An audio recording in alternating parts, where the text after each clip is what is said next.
Fuzzy Bear!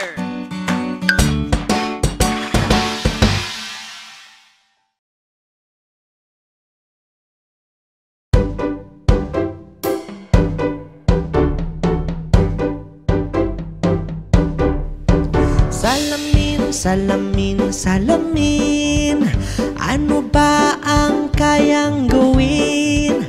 Salamin, salamin, salamin, makinig at aking sasabihin.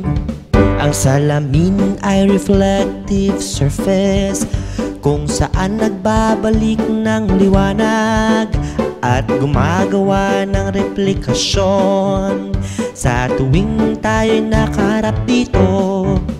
Salamin, salamin, salamin, ano ba ang kayang gawin? Salamin, salamin, salamin, makinig at aking sasabihin. May iba't ibang uri ng salamin. May patag, ito'y karaniwang salamin. May concave, ito'y nakakurba sa loob.